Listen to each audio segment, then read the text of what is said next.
I believe everyone here is very friendly, so if you can, please just move all the way up. I can do that.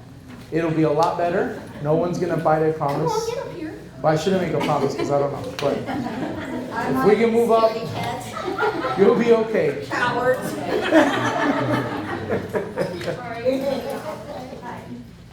And then I'm going to ask, what was your name? I'm sorry. Oh, Randy. Randy, if you can, please just come up here to the, I guess, the tables. Now, I want everyone to know that Bikers Against Trafficking has a couple of palm cards and stickers and stuff in the back. They're there for you guys to take. I also brought in some other information from the city, like the city magazine. I brought in some flooding information and things that I believe it's important, and I believe it's in Spanish and English, so it's there for you. So to get started, I would like everyone to please stand. We're going to do a small invocation in the Pledge of Allegiance. So if we can just bow our heads for a quick minute. Lord, we come before you to give you thanks. We ask you to give us wisdom. We ask you to give us understanding. And we ask you to give us, to help us be brave, to continue to fight this inhumane and disgusting practice that is human trafficking. We understand that this is not just about sexual trafficking, but labor trafficking and so many other things that it falls under. So we ask you to give us that patience, that wisdom, and the endurance to continue on. And in Jesus' name we pray, amen. Amen. If we can just face the flag. Pledge allegiance to the flag of the United States of America and to the republic for which it stands, one nation, under God, indivisible, with liberty and justice for all. Be seated. So the way my town halls work, and this is probably my third time, I do very little speaking. This is not about me. This is about you. Obviously, we have 2 presenters. If the 2 sheriffs can come, please, and come to the front. Really appreciate it. Thank you guys for all you do. Really. The purpose, obviously, of this town hall is we're going to talk a little bit about regular traffic, and then we are going to talk about human trafficking. But like I was saying, I do a lot of listening. I take a lot of notes. I do go back. I do get some of the questions that you have all asked, and we're going to get some questions, I'm sure, on the live feed. And I will try to get back to you and answer those questions. If I don't know the answer, I'm not going to try to whim it and try to give you some answer that is dishonest. I am not going to do that. So if I don't give you an answer right now, I'll get back with you and I'll give you an answer. So we're going to go ahead and start with Randy with Bikers Against Trafficking.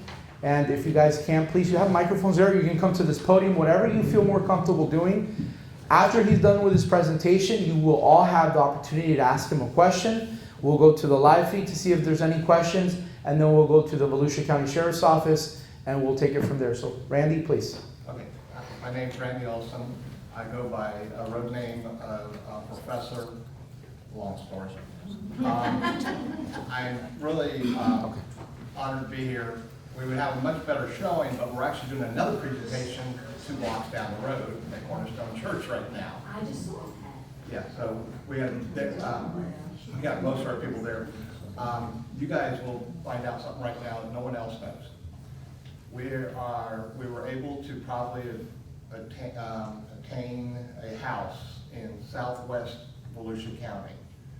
We hope to close on it in the next month, and we should be having availability to move women into it by November, we hope. I'm happy to see some of my family friends, because bikers are all family. Their relatives run our Virginia chapter, and they actually are our chapter developments up there. They have a home that they're working with right now. They're also working with a home that we have in Tennessee, and we're in the process of also getting another one in South Carolina. We're also working with a church group that we met recently at the Seminole County Sheriff's Department. Seminole County Sheriff's Department did their drug awareness a few weeks ago, and we met a church group. And they were shocked when we got talking to them that they do substance abuse with women, and we were saying that we needed housing because over half of the beds, there are very few beds available for women that are trafficked. There are none for men in Florida. There's an excellent program in Texas. but half the beds go unused because most homes will not take somebody that's on substances. So that's something that we're not going to deal with. Bikers Against Trafficking was started in 2016 by Doc and Rainey. They were licensed mental health professionals. They run a drug treatment program in Lake Mary, Florida. So we provide a lot of pro bono work on people that are trafficked. Doc and Rainey were both trafficked. In fact, Rainey is in the Midwest right now. She is consulting the U.S. Marshals, and she quarterly trains the U.S. Marshals on how to deal with trauma. That's one way you can tell anybody that's an international board member, because we all have a patch that's the U.S. Marshals Child Recovery thing. So we work very closely with them. Everybody that works with Bikers Against Trafficking has a level 2 background check, things I had to have when I worked for DCF. But we're honored to be here. It's an important project, and Volusia County seems to really be up in it. I attended a number of meetings. What was it, last month you guys were doing? Last month they were all over the county doing the media, which is very important because 58% of the kids that are trafficked are going to meet their trafficker online. 1 in 7 is going to get an unwanted sexual advance from them. I know some of you here, we've really got input. We're getting calls from all over the country wanting speakers and information because of the movie. I don't know if you saw the movie, Sound of Freedom. Yep. It is what I will say about that is a movie that will open your eyes that there is a problem. And I'll leave it at that. 85% of the children that are trafficked in the United States are born here. 68% of them still live in their same home. This isn't a foreign project, it's a local one. And it happens in every community, it's happening everywhere. So don't get the misconception that this is all coming across the board. We used to have a lot, when we would do presentations or we'd be at different events, everybody, oh, we got to shut down the border, the smuggling and trafficking are two different things. Trafficking is against a person, smuggling is against the country. Now, smuggling can turn into trafficking, but they're totally separate things. It's a $150 billion industry. Sex trafficking makes up $99 billion of that. That's McDonald's, Exxon, and Nike put together don't make that. So right now, it's the number 2 leading moneymaker. It is the number 1, Homeland Security says it is the number 1 supporter of domestic terrorism, paying for it, for terrorism. So there's a lot of money in it. You need to be aware, if you see something, say something.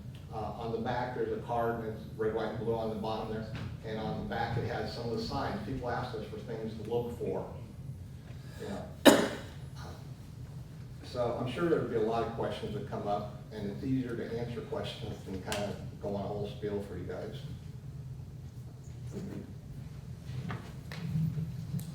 Does anyone have any questions for Randy? We're waiting for the Volusia County Sheriff's Office is sending somebody specific for the captain. Captain Powers is going to be here to talk about the human trafficking portion. But Randy, can you tell us can you give us a little bit more statistics and things like that, so the residents are aware? For example, like I know 1,262 kids disappear per day. That's countrywide. That's unbelievable. There's over 1,200 kids disappear daily.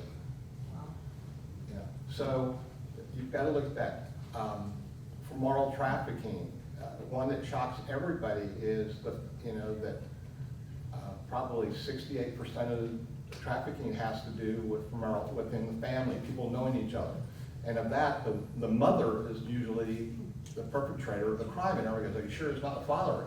But if you think about it, mothers, you got a lot of single mothers, they need to support their children, they need the money. it's easier to sell your child. And that's what a lot of the international trafficking really was people selling their family. We work with a organization in Marion County. We have over 300 kids that we support. We have 3 houses and 7 apartments that we take care of in Marion County. We have 300 kids. DCF has 48 beds. We have 300, just us. We actually have more beds for trafficking than DCF does in the state of Florida. There are not beds. One of the big needs that we have, everybody says, well, what's a need? I already mentioned it. Most places won't take women that are on substances. They will not take women that have children.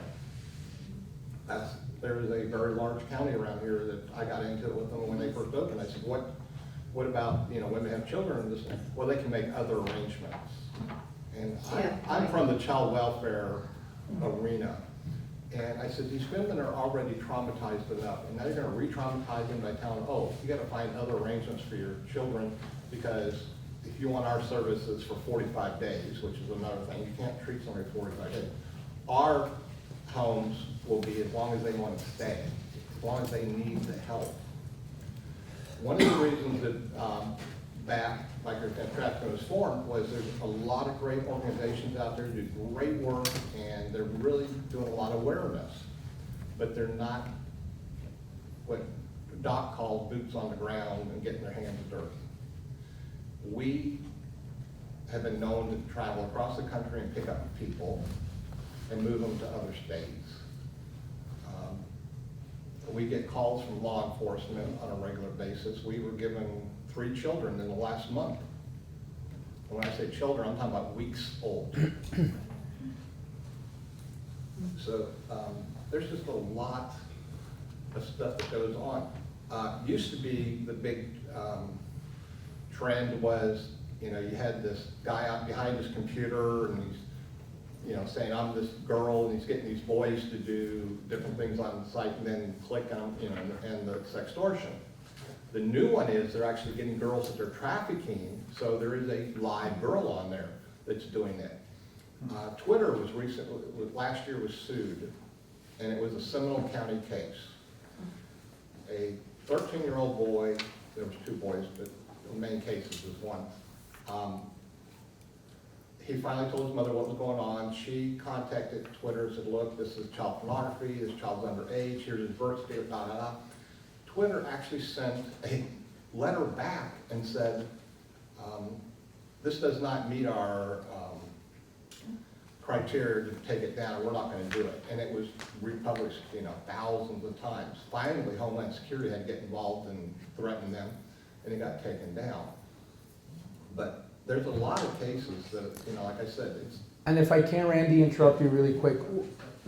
One of the reasons why I wanted to bring this up, right, because I think Sheriff Chitwood and the Volusia County Sheriff's Department did a great job when they did the tour around the county, and I know bikers, just a little background on that, and I'm not sure, Randy, if you knew this, but the first time I ran into the Bikers Against Trafficking, you guys used to be Bikers Against Human Trafficking. And I guess you guys did a name change, but I was hosting a meeting for a club, and Rainey came in and did a very emotional presentation, and she asked how many people knew about someone or were trafficked themselves, and I had about 100 and some people in that room. It was actually here in the center, it was on the other side, and a little bit more than half of the people raised their hands, and that blew me away. And then when Sheriff Chitwood was talking about some of the statistics, he was letting us know that 70% of all the calls that they get for trafficking, they actually come out of Deltona. So for Volusia County as a whole, it comes out of Deltona. I mean, that's scary, and unfortunately it's a lack of understanding or knowing, right? The lack of knowing that some of you have, well, all of you should have that little flyer that talks about the apps. There's another one that's a little bit more in depth that explains what each emoji is, right? We're adults, we can figure them out. But for some parents, when they see them, they didn't know. what certain emojis mean, right? And these are the important conversations. And look, I have 2 little girls, and I get disgusted the more I learn. You know, I saw the movie as well, Sound of Freedom, right? Within the first 15 minutes of me watching that movie, I wanted to walk out. It's extremely difficult to watch something like that. So I think it's very important that we bring attention to this as a community, because the elected officials, they're not everywhere, you know? The sheriffs, they try their very best to do what they can and try to be involved, and sometimes they get a bad rap. Oh, they're not going to take care of you. Bikers, same thing. You know, sometimes they get a bad rap because, oh, they're bikers. What do they know? These, you know, they know. So, Randy, if you can expand a little bit on that too, if you can. Okay, yeah, we live by the biker code, and basically it's biker code. We do not support any one group. You will not see us wear patches from any group. We get invited. There's a thing called the CBC that basically all the 1%ers belong to. You will not see us a member there because we can't be seen as representing one group. We go to Sturgis. We recovered a child in Sturgis because we just had something. We were all wearing body cameras. There was 4 of us up there, and we were wearing body cameras, and we saw something just wasn't looking right. And one of our people got on a bike, followed, and it still wasn't right. So we called our contact U.S. Marshals and said, "Might want to check this one out." And we recovered a child. You were talking about the number of, I don't know what the population, I live in Orange County, so I don't know what the population of Deltona is, but 1 in 113 people is going to be trafficked. So figure that out in your population, that 1 in 113 is going to be trafficked. It used to be the average age was 11 to 13. That's dropping dramatically. You know, now it's getting much younger. And then when we talk about the life expectancy of someone being trafficked, we say 7 years, and everybody goes, well, what happens after 7 years? They either kill themselves or they die of an overdose. 7 years in trafficking, that's their life expectancy, not how long they're going to be trafficked. They don't last that long. They either are overdosed or they just can't take it anymore and they kill themselves. So you have some numbers, you know, and I was really glad to see the sheriff took a interest, and all the sheriff's department in Orange County, in Florida published that thing that used to be 15 apps, now we're up to 21.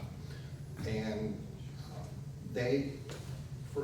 while I'm thinking about it, we will be putting on Freedom 7, which is a task force for this area, will be putting on a symposium 3rd week in January.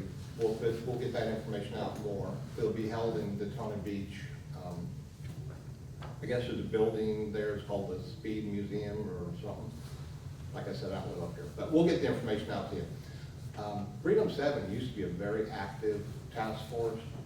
It's funny, the only task force that we really don't work at is down in Miami area.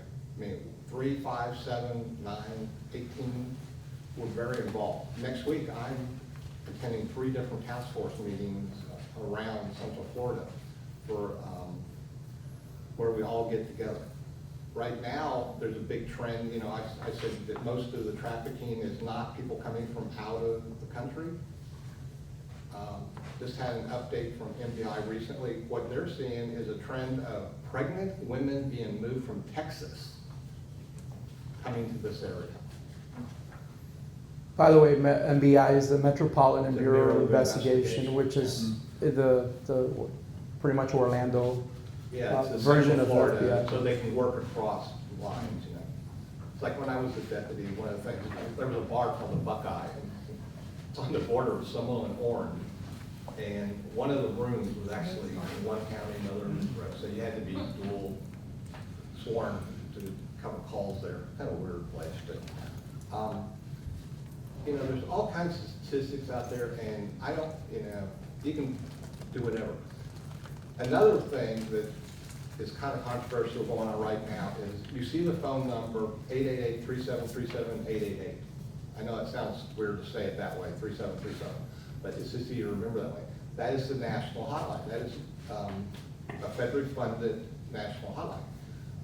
The Attorney General of the state of Florida and 28 other Attorney Generals around the country have signed a letter. They want that number taken down or somebody new to do it because they are not notifying law enforcement on a timely manner.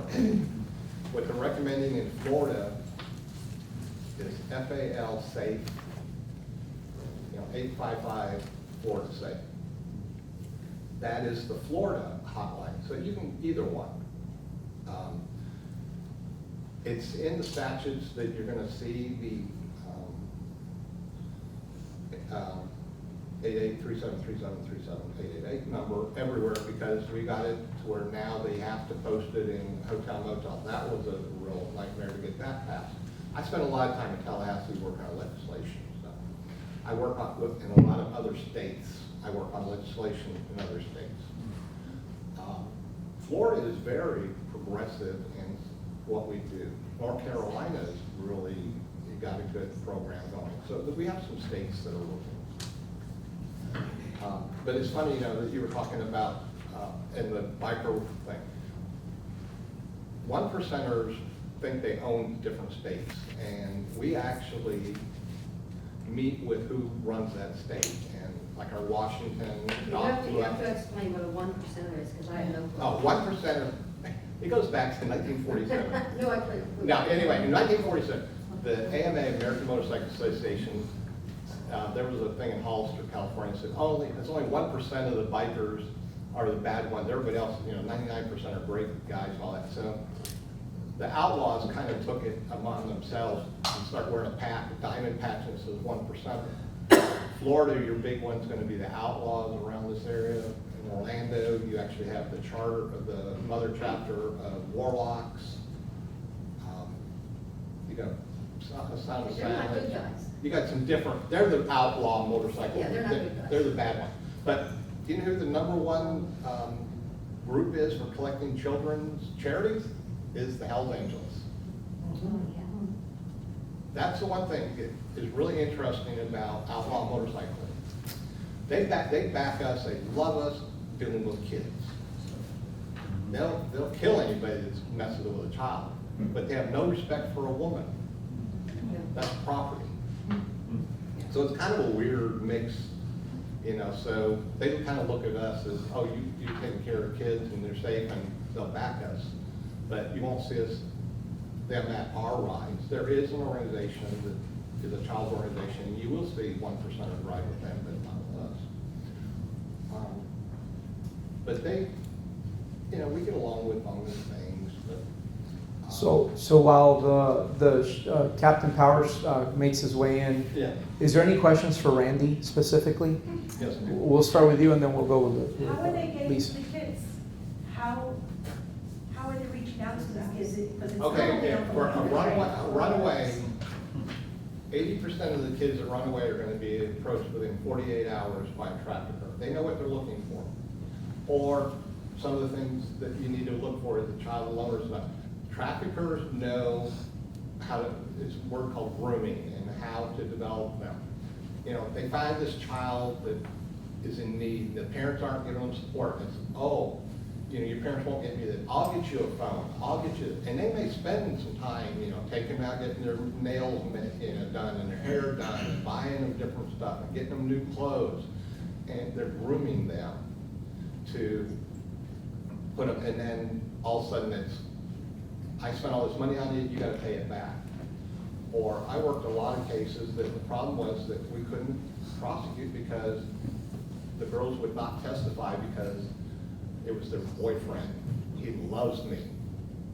Yeah, but you just said, he gave you drugs. He locked you up in this room. You gave us such perfect description that we could have drawn the room. I mean, when you took the photos, when we found the house and you took the photos and you looked at her description, she was right on, the color of the pool table and where there was a tear on the pool table. But it was her boyfriend Or you see women, you saw that in the movie Sound of Freedom, where a woman was referred. You see that a lot. So are you using any software or anything to find these vulnerable individuals? Hold Are you- on, if we're gonna do questions, I'm gonna Yeah. pass the mic because Sheriff's people are Department. complaining they can't hear. Volusia Sheriff's Department has an excellent video program where they're monitoring that stuff. They do a really good job. In fact, what's the one that was in the '70s show? And he was married to Kutcher. Jenny Moore. Kutcher. He actually has a company that produces that software for law enforcement. And only law enforcement can have that type of a software to monitor that. There's also a thing called a CCAT. In this area, yours is under Gainesville, Orlando's is in, their office is in St. Cloud Police Department. And that's what they do. They also, Homeland Security had a program, I don't know if they're still doing it or not. It used to be where they would take veterans and they would train them on doing cyber security and child monitoring. That was a big program that they were doing for a while on Homeland Security. Thank you, Randy. We're gonna jump to Lisa's question. So how will you deal with the part of substance for men or women and children when, for these houses that you're trying to get, and I pray God that you get more, but how will you deal with that? Will be in-house, will you have doctors, psychologists? Rainey probably spends 4 days a week in Ocala with our kids up there that she does. She's a certified master substance abuse counselor. Doc has a doctorate in therapy, and he spends time with them. We also work very heavily with some doctors at the University of Florida that provide a lot of medical services for us. But it's the same thing. We try, our model is almost like, you were asking about how do traffickers get the, well, we're showing them the same love. And child welfare has always been said that every child needs one caring adult. A friend of mine, his name's Josh Schiff, he's a motivational speaker. He was a foster child. His quote is, every child is one caring adult away from success. And I use that quote up there all the time with these kids because I said, you guys are going to be so successful because you have so many adults that care about you. The mentoring. And that's once we get this house off in Volusia. We're dealing with these churches and getting people ready to, they can mentor some of these people if we have younger people in these homes.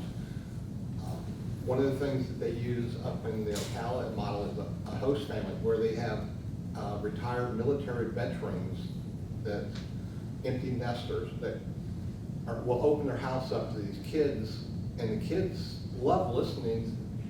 These people give old history, and it rejuvenates the older population. Because some of these guys were like Korean War. They're a lot older than what you would think when we say senior citizens. But it's a really good policy with the two of them working together. So it helps. We're gonna go to Randy to the last question before we go to Captain Powers. Yes, hello. I was just curious. You had mentioned when you were in Sturgis, you helped save the little girl? No, rescue, little boy. or little boy, okay. And you had mentioned things were a little suspicious. So what indicators did you see that were suspicious or not It quite was an right? interaction that was going on between, it was just, well, let me give you this. Sturgis is the largest motorcycle rally in the country. It's probably 450,000 people for 2 weeks. It is in there. Well, but Leesburg is the largest 3-day, and they have $250,000 people there. This year's quite interesting. We had snipers above us because the outlaws decided they were going to park right in front of us. An empty parking lot, they were told not to do it. But it was just, he was driving up and down, and he had a blow-up doll on the back of the bike. He had this boy who's just kind of not paying attention, and if anything, as a concerned parent, you would go, this kid's not wearing a helmet, and he's not really paying attention, he's gonna fall off this bike. But it just didn't look right. That's why we had someone follow him, and when they got to the convenience store, it was just the way, there was no interaction that you would normally have with a parent and a child. They didn't interact right. So that's why I said if you see something, say something. It's better to be wrong than to be right and not say something and find out something else. This crowd not that old, so there's an interesting book, and it's Sunshine of the Side. It was a case, a little girl in Seminole County, that people knew what was going on. This child was being abused, and no one said anything, and she ended up dying. Now there are state laws about, and something happened in Miami, where now if a child's in dependency and they're less than 4 years old, they have to be in an eyes-on child care program and different things. It's because people knew. It's just like there was a murder case in New York City where people heard their screaming, but nobody wanted to get involved. You know, it's better to say something and be wrong than to be right and not say something, and then you're gonna have to live with that going, you know, because down the road, you find out something happened, you go, oh, if I'd only said something, you know, would this have happened? You know. Thank you, Randy. Yeah. So I'm gonna now introduce Captain Powers. He's with the Volusia County Sheriff's Office. Before I hand the mic over to Captain Powers, I will tell you, and I cannot and I won't go into the details of this, but I will tell you that I've had young people come to my office. The sheriffs have shown up in my office to fill out reports. Human trafficking, like legit, it's not only like your child doesn't necessarily have to leave. I'm talking about images can be posted, videos can be posted of your child, and you won't even know, and some of the times they don't know. These people that are up here, when I called, because and I'm very grateful that the parents and even the child felt confident enough to confide in me, right? But I'm not a professional. I have to tell the parents, don't send me anything because I don't want to get in trouble myself. But they were so professional. They came in, and regardless of who that kid was, and at that time, they didn't scold them. They treated them with so much humanity. The kids didn't feel embarrassed. I mean, they were already embarrassed to be there to begin with. And it's so important that you have people that can come in, take a report, and be very sensitive, because this affects these kids for the rest of their lives. I mean, we're talking about kids that parents are now considering moving from the county, even from the state, because it's hurt them that much. So if anyone, even the people who are listening on live stream, don't be afraid to go to the sheriff's office. They're not going to judge you. They're here to help you. So Captain Powers, I'm going to give you the mic, and this one is louder. This one is, put it over here. Good evening. I apologize for being a little late. I'm holding about 4 different directions. And I apologize for not seeing that, so if I repeat anything, please let me know. But human trafficking over the years has evolved, and it has evolved to encompass more things that people would generally think, what is human trafficking? I think most people think of human trafficking and they think of the boat showing up to the shore with a bunch of people coming over and they're just trying to smuggle people in. It's not the case anymore. So for my main part with parents or people is you have to stay vigilant. You have to stay vigilant with your children. As technology is good, it is also just as equally bad. And this is where most of our issues begin. So to kind of break it back down, DCF has a different criteria for human trafficking than we may charge somebody with human trafficking. So there's a charge, a criminal charge for it. So what DCF may say, this is human trafficking, we may not charge somebody with that, but there's still most likely a charge coming their way if we find probable cause for it. But they're there to help us, to try to help us get us in the correct avenue. So the human trafficking, what we're constantly dealing with in this county anyway, in the city and in our local communities, is stuff that you may not think. It's more of the fact of a juvenile may meet somebody online, and it just starts as that. And then the next thing you know, they're getting a present, or they're getting cash sent to them through a cash app. And this is all part of the process of essentially grooming or enticing them. So these are the little things that start. So one thing I would say from there is you would have to keep an eye on your children. If they're getting presents that I didn't buy my kid that, where are they getting it? What's going on? How are they getting a hold of this stuff? So if you identify it, obviously, you need to start keeping an eye on it. So from there, there are certain parental apps that you can put on their phones. I don't know if any of you have heard of them. A couple come to my mind off the top of my head would be MM Guardian, which is a good one because you put the app on the child's phone. You have to have a complete, and I'm not endorsing anything, I'm not getting paid by these, but you have to have complete access to their phones. So if it's an iPhone, iTunes, I'm not too sure what Androids have because I don't have those. And you would put it on their phone, you'd put the app on your phone, you set it up, and then the app disappears from the child's phone. They don't know it's on the phone. And everything that gets sent, transmitted, or they look up, you now have access to on your phone. Case in mind, this app was used by a parent in this county, and it was found out that that child was having a relationship, a very inappropriate relationship with a 70-year-old that was a teacher. They were brought to us, and we were able to charge the person accordingly, but that was because of the app. Another app that's used is Bark Alert. I'm not too sure of specifics on how exactly that one works. I'm not as familiar with it as the other.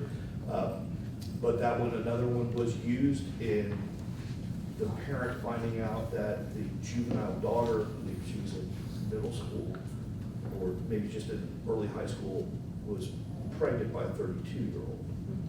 And it came through the app.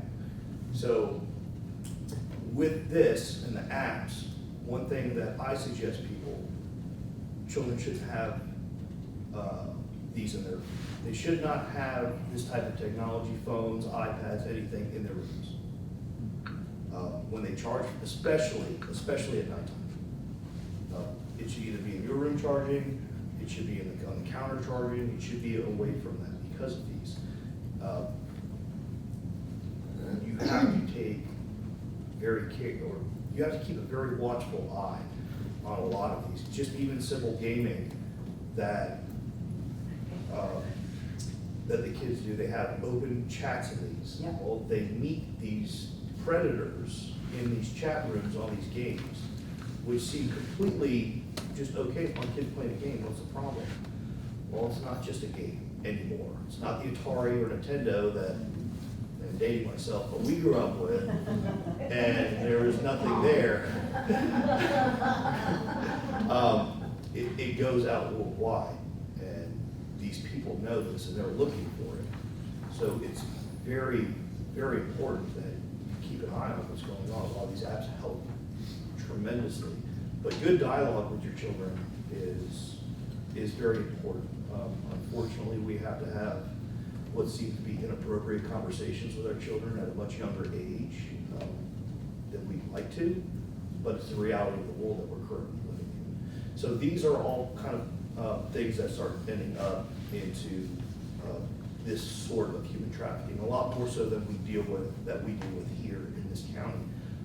Another thing is if they have cash apps. Why does your child have a cash app? You send them cash. I know several of the cash apps are very good with us when it comes to subpoena. Some of them are not. So if we try to go the legal route, try to find out who's sending these kids money, we may not be able to get that information because they're not based out of the state of Florida. So we don't have any teeth if they're not based out of the state with subpoena authority. A lot of people just comply with it, but sometimes they don't. That's not what we require. Does anybody have any questions thus far? I do.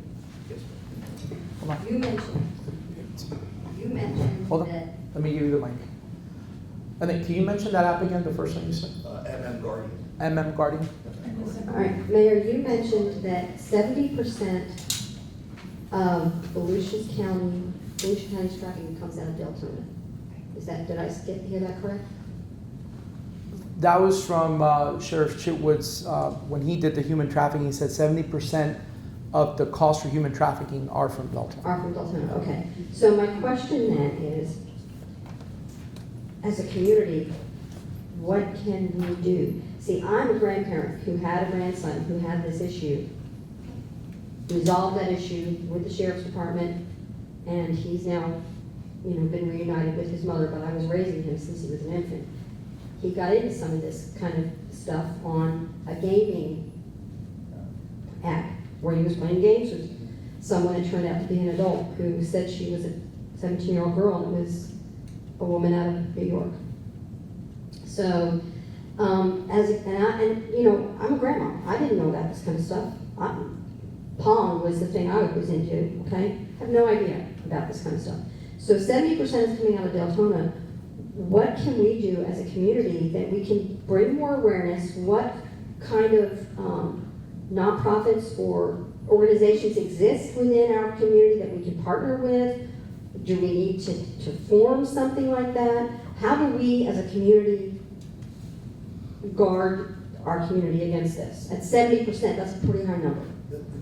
The biggest thing, and we'll keep in mind too, that Deltona is the most populated city in the county. So you're going to have higher percentages for almost anything in the city. We have probably over 100,000 people in the city now. Yeah. And DeLand has maybe 50. Well, it's obviously going to have more. But the best thing to combat it is, it may sound almost too simple, is spending time with your kids, getting them off the devices, being involved in their lives. And Now parents use that as a babysitter. you're 100% correct, and that's and I get it. Life is hectic, but the best thing is to be engaged with your children. And if you're not engaged with your children, somebody else is going to be. Go ahead. Yes, good evening. I have a comment. It's just that I hear that we're attacking symptoms and not the problem. Yeah. Because for me, I consider that when we develop our children, they should not want to interact with human trafficking. So we have to go to the people that are in high school and teach them values, how to respect a woman, how to respect their peers. The other thing is, I think there's a lot of people that are considered incels. You know what they are, right? Maybe not the terminology. That's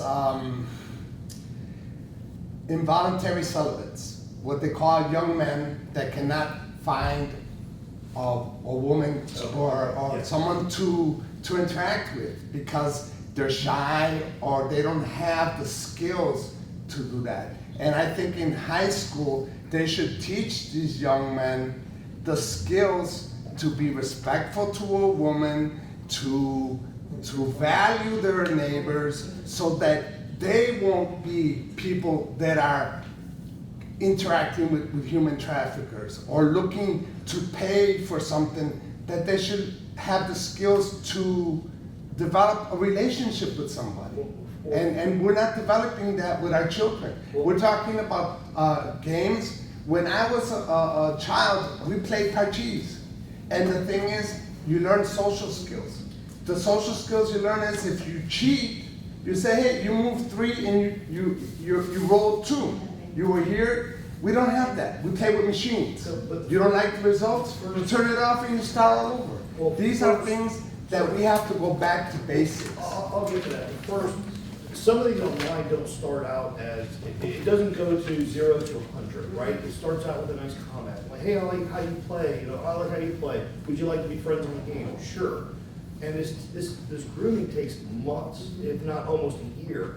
So it starts out very simple, but this is the part of that simple thing that I say that's simple, that's not what people may not think is simple, is being engaged with your children. Now, when you say the school should teach these kids how to be respectful, that's not the school's job. That's my job as a parent, to teach my children respect.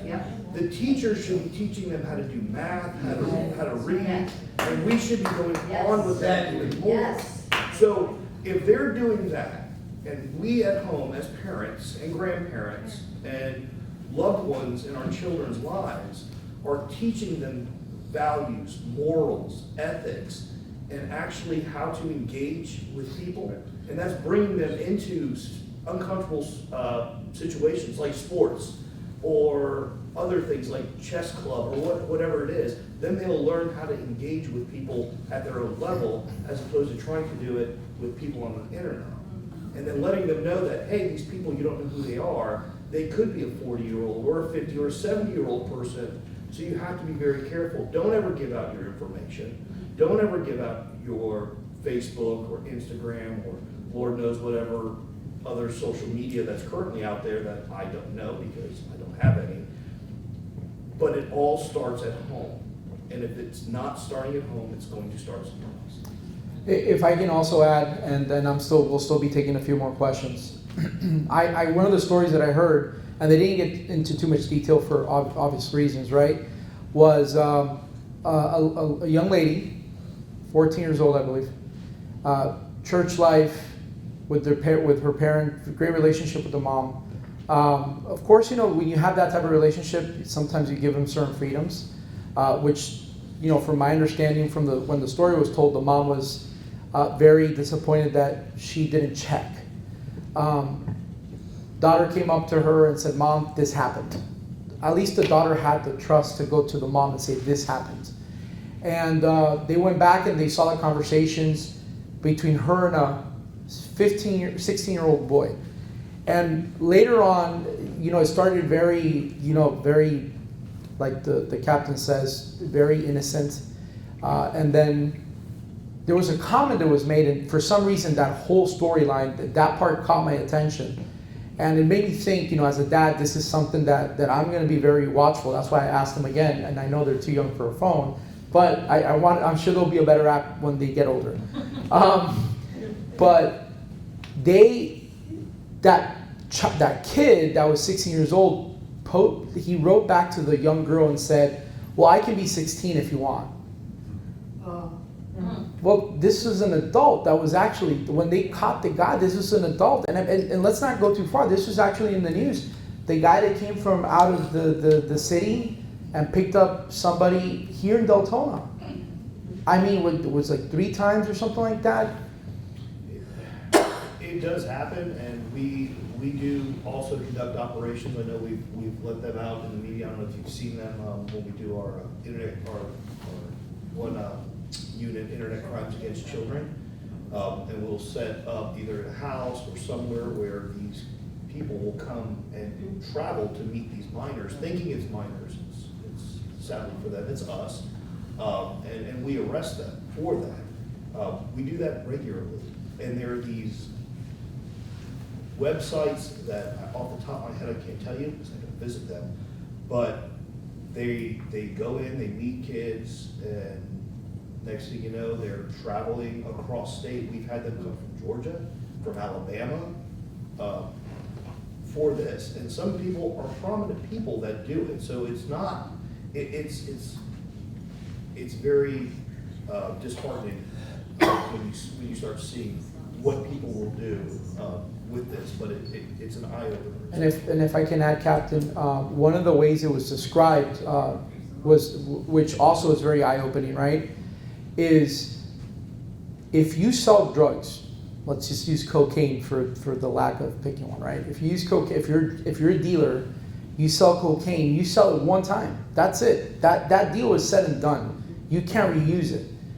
Statistically, some of these, and I'm going to say kids, are used 20, 30 times a day sexually, right?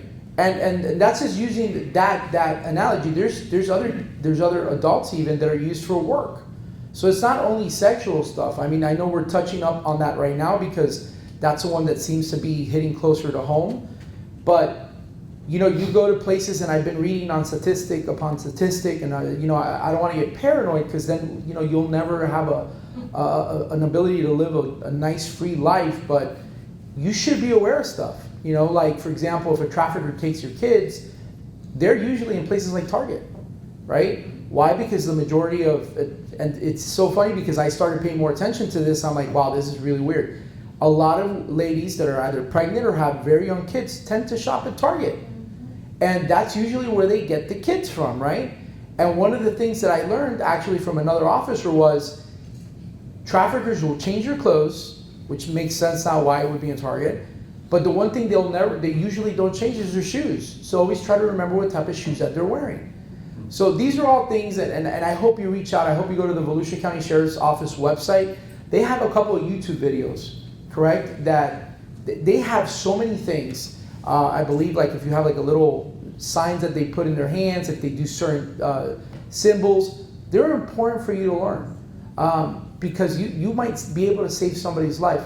Is there any other do we have any questions? We'll go online and then we'll go to all of you. So I think one we may have already answered, but just because it's on here, but have we had traffickers and groomers in our schools in Deltona community, and are we part of a task force?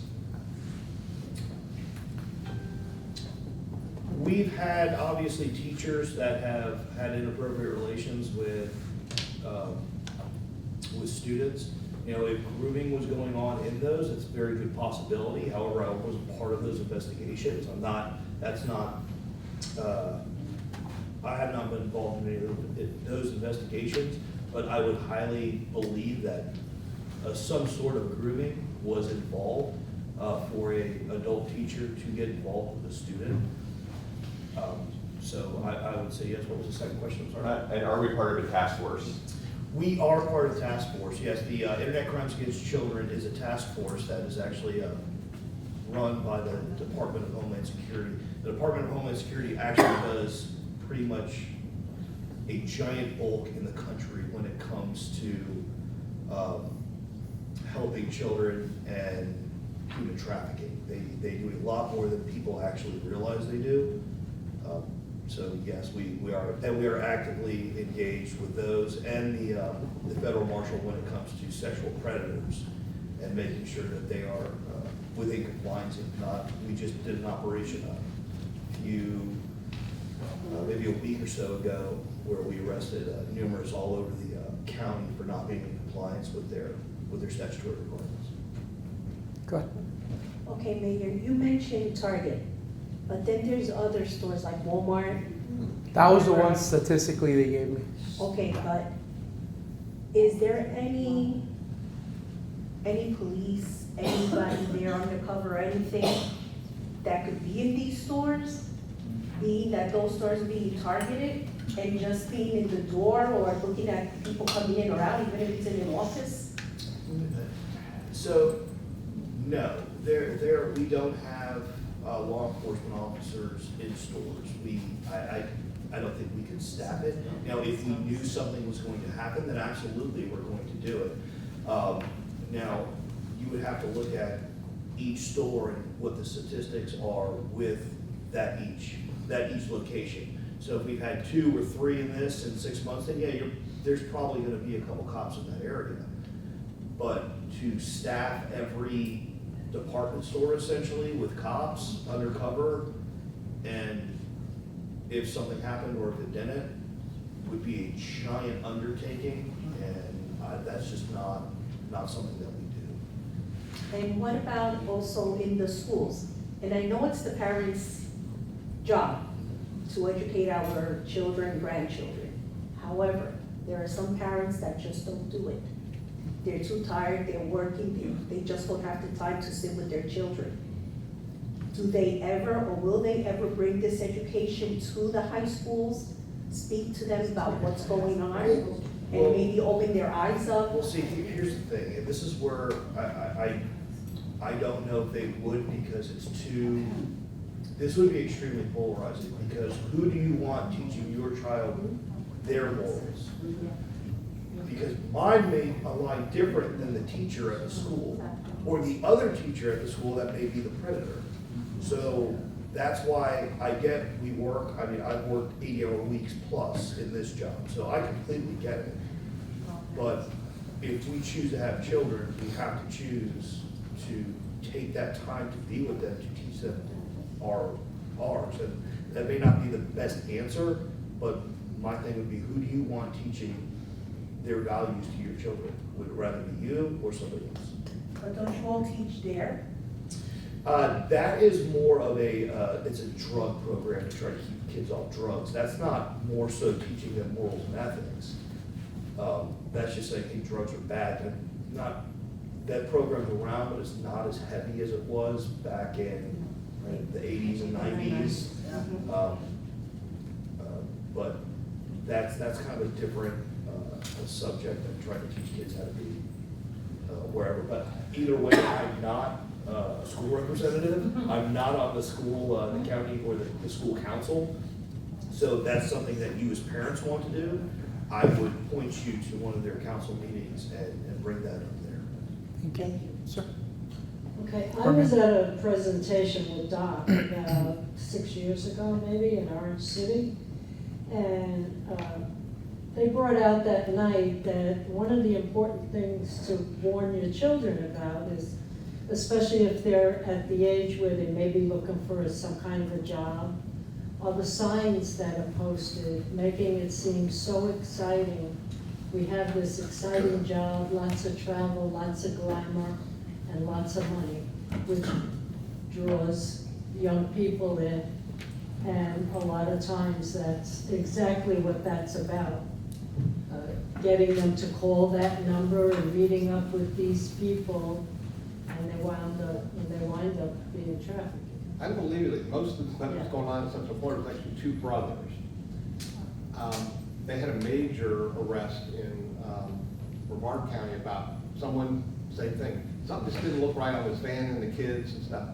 And they did a traffic stop, and all the doors were locked and all that. And it was two brothers, and it was Teens Against Drug and Alcohol. And they have all the paperwork. They're a nonprofit. $68 to the Department of Agriculture, and you're a nonprofit. Doesn't say you're a 501c3 IRS, Right. but you can get a statement from the Agriculture Department that says you're a nonprofit and you run that. In Orange County, about 4 years ago, we had a rash of people were getting so smart, they were having the parents sign contracts. They were going to the schools just before school's out and going, oh, we know, it's hard to have daycare or not. We'll take care of your kids, and they can make earning. When you have these kids come to your doors and stuff, just ask them. First of all, if they're under 14, they have to be under adult supervision anyway. But ask them, what school do you go to? And if they can't answer, one of the problems you have with a lot of these traveling groups is they'll take the kids from one side of the county to the other side of the county, so they have no clue where they're at. And then they're going, oh, well, you got, I gave you water, you got to pay for that, you got to pay for the gas and this and that. So they really weren't making any money on the things. And there was actually an incident where a child did die from dehydration. And they did arrest one time because a child knocked on somebody's door and said, can I use your bathroom and you have some water? And someone asked, where are you from? This and that, started asking questions, and it just wasn't right. So while the wife was talking to the child, the husband's on the phone with the sheriff's department.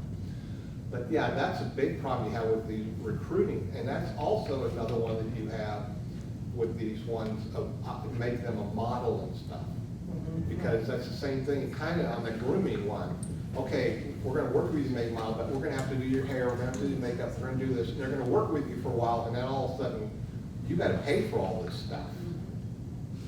So we're going to do two last questions, please. Okay, so very learning information that I'm hearing today, because I had an interaction with the school because my son was saying that somebody was getting some candy when I thought that they had said the previous year that they wouldn't be giving candy out to any of the kids. So, I'll talk with Wendy later about that. But I think that also Roblox should be on this list, since I heard in the beginning if you see something, say something, well, as a proactive parent that looks and does ask questions and does speak with their child, and has conversations daily with their child, I want to know who is he interacting with in these small games. And when I got onto it, I realized that they could see him. And then the person flew, the little character ran away. So I think Roblox should be on this list, and I think there's a lot more that should be on this list. Do you have an extended list of these apps? Because I think this is a minor list.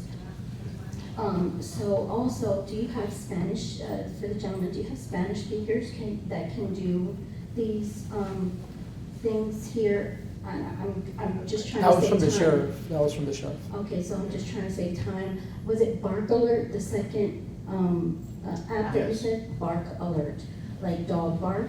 Bark Yes. Alert. Okay, and then I have a nonprofit. It's called the Nitty Gritty True Talk Ministries Incorporated, and I would love to talk to whoever wants to team up to do something.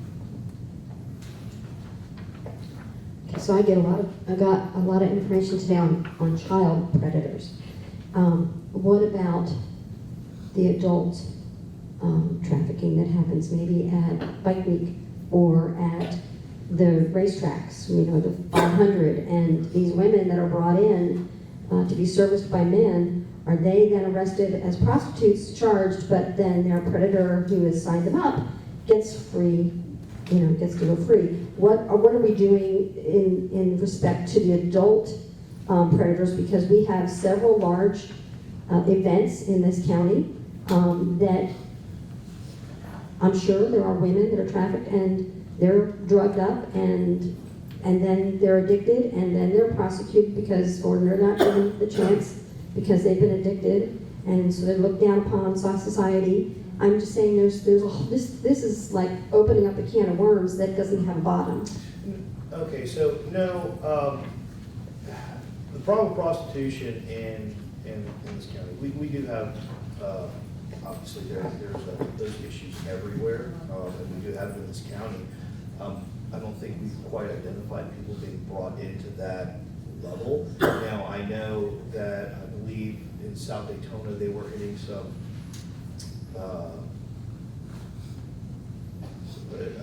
some businesses that were bringing people over for certain things. That was kind of some isolated incidents that they were able to find through, I believe, federal partners to help out and to arrest the people who were organizing it. If we are able to locate, I think years ago when we were doing the prostitution thing, we ended up locating one of the guys who were running the girls, and we were able to arrest him for human trafficking. It's very rare because a lot of them don't want to tell on the guy because they get this mindset that this is their protector, this is who they should love and be with. So those cases in those situations are a little harder because of the life they live, until one of them decides they don't want to do it anymore, and then they end up flipping. The adult ones are a little bit tough because of the age. Yeah, and then you also have do you know the prostitutes have a union? I was in Tallahassee, we were working on a bill, John's bill, so law enforcement would have more strength on where they could charge the pimp. And nice very nice looking young lady stands up and says, yes, I know I'm testifying in front of a state Senate committee, and yes, I will admit I'm a prostitute. I am representing the sex workers of America. And they basically said how we were endangering their lives by wanting a John registry and some other things. Back a few years ago, I was working on an ordinance in Volusia County where we wanted to require of the traveling groups you were bringing up, you're talking about things you're coming. And our argument was, okay, you have races coming in, you got the NASCAR, you've got the motorcycles, you've got spring break. We wanted it where you had to have some type of an ID, because one of the first things they're going to do is take identification away from someone they're trafficking. And we wanted it, and we were kind of modern on, Pasco County has some great local ordinances that help. They had one where The way it was written is anybody could go into the massage parlors and strip clubs and do compliance inspections for signage and different things. It was great, but we wanted the idea, and we took a lot of flack that, oh, you know, you're impeding commerce. Because we wanted workers to have to produce an ID card. So we're gonna go to our very last question that's live, and then we're gonna call it a night. I know the city hosted Sheriff Chitwood about a month ago or so on the human trafficking informational session. So there was a question asked if the city was planning an informational session, so I know that we've done one already. The question is if we're planning on doing that informational event, and if not, I wonder, are you guys planning one in any of the surrounding cities, since it sounds like this person missed the one that we did in Deltona? I don't believe there's anything on the books currently, but it's not saying that we couldn't come up with something or plan something in the future. Okay, so if we can give these gentlemen a round of applause, thank you guys so much for being here. We can be here all night long asking questions, and I know they're taking time away from other things that are just as important, but I think that this is important to bring awareness to it. There's a bunch of flyers that they brought in back there. There's flyers that Randy with the Bikers Against Trafficking brought in. Take those, share them with your kids' friends, you know, or their parents would probably be better so they can see what apps you're looking at. And take notes of those apps that Captain Powers spoke about. I know I took down one, and I want to thank you each for coming and being here and participating. My business cards are in the back. If you have questions, I'm here to answer them, all right? I'm not perfect, I make mistakes, but I do my best to answer everybody's questions. My email is in there, my city cell phone is in there. Text me, call me, or email me. You know, sometimes it'll take me a day or two to answer, but I do answer. So thank you guys, have a great night. And officers and Randy, you guys, thank you for all you do.